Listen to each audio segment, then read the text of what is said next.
Olá, nós estamos no lacconcursos.com.br, eu sou o Rodrigo Belmonte e a gente vai dar continuidade à nossa aula de Direito Constitucional. Hoje a gente vai conversar sobre a aula número 3 de Direito Constitucional, que fala de direitos sociais. A gente vai analisar os direitos sociais previstos no artigo 6º da Constituição, mas também vamos falar daqueles direitos sociais aplicados ao trabalhador, artigo 7º da Constituição da República, artigo 8º, artigo 9º, artigo 10, artigo 11. E aí a gente fecha essa aula, é uma aula pesada, é um pouco grande, então prepare-se para mais de 40 slides, lembrando que a gente segue aquela nova metodologia de a cada 30 minutos a gente dá um tempinho para você poder respirar e parar de ouvir a voz desse cabeçudo aqui, beleza? Olha só, a gente está nos direitos sociais da Constituição, artigo 6º ao 11 da Constituição, direitos sociais coletivos e direitos sociais individuais do trabalhador, tudo do ponto de vista do direito constitucional, seja doutrina, seja jurisprudência. Então vamos lá, vamos começar, porque tem muita coisa para a gente ver na aula de hoje. Direitos sociais, subgrupo de garantias e direitos constitucionais previstos no título 2, que o título 2 fala dos direitos e garantias fundamentais. A gente já conversou sobre isso, mas vale a pena relembrar. Esse título dos direitos e garantias fundamentais, a gente bem sabe que é um conjunto gigante de informações constitucionais. Mas dentro dela, nós temos os direitos e deveres individuais, belezinha? E daqui eu também tenho o que a gente conhece como direitos sociais coletivos e também os individuais do trabalhador. É certo que a gente ainda vai ver mais outros direitos e garantias fundamentais, mas a aula de hoje está vinculada a esse tema aqui, ó, a esse tema. A gente não vai falar de direitos individuais diretamente não, mas a gente vai se focar, vai conversar sobre esse subgrupo de informações aqui da Constituição da República. Por isso que a gente fala que é um subgrupo de garantias e direitos fundamentais vinculados aos direitos e garantias fundamentais. Portanto, direitos sociais são direitos humanos, exatamente, são direitos humanos de segunda geração ou de segunda dimensão. Isso é um ponto importante, você tem que gravar, tem que saber que direitos sociais são direitos humanos de segunda geração, porque eles estão vinculados aos direitos fundamentais, que são, por sua vez, direitos humanos, mas eles pertencem aí a uma lista de direitos que vieram após os direitos civis, os direitos políticos, que a gente já trabalhou lá no artigo 5º. Isso não quer dizer, o fato de vir após,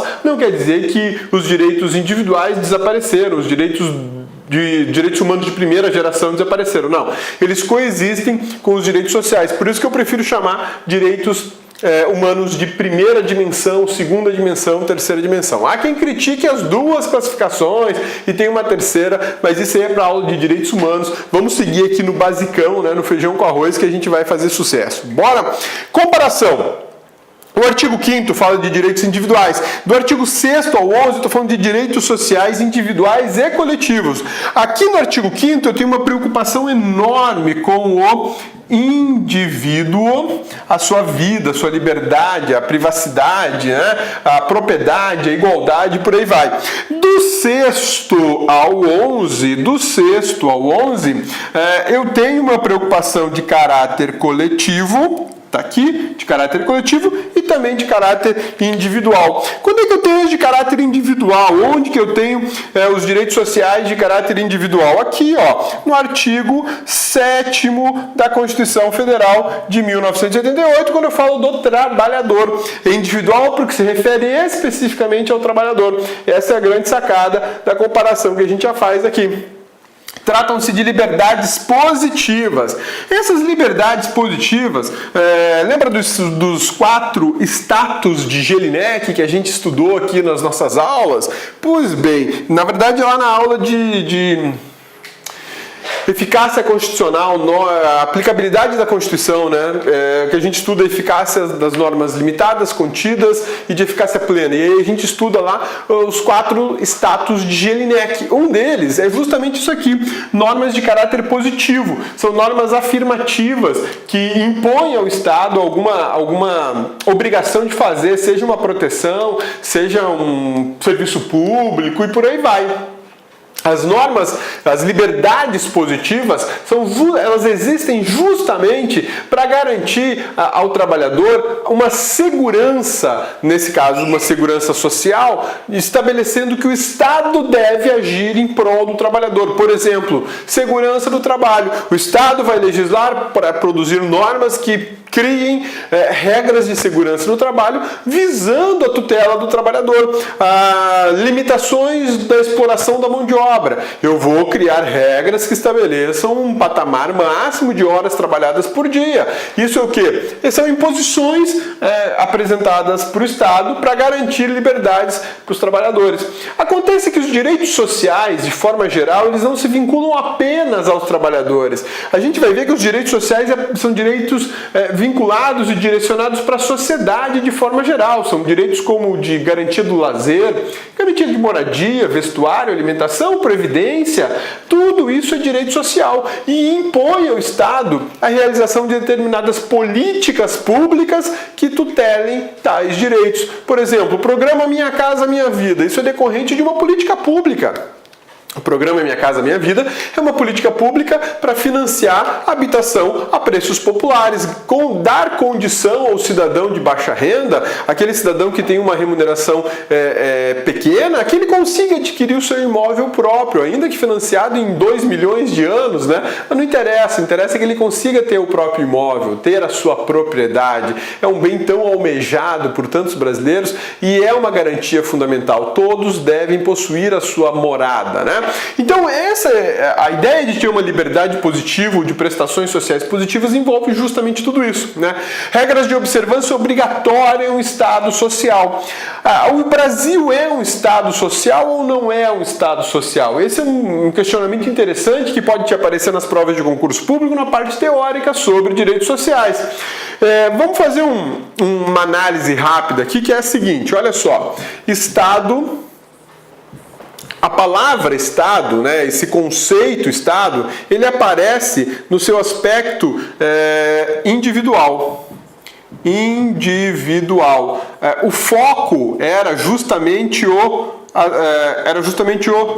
indivíduo, as liberdades individuais, tudo bem? Esse aqui é o que a gente chama de Estado, vou fazer aqui, ó, Estado liberal. É o que a gente fala de Estado do indivíduo. Ele era preocupado com as liberdades do indivíduo, liberdade de produção, liberdade de comércio, liberdade de ir e vir. A grande preocupação do Estado nesse momento era o indivíduo. Acontece que com mudanças sociais, o Estado deixa de ser tão individual e passa para aquilo que nós conhecemos como Estado, só que agora ele é social.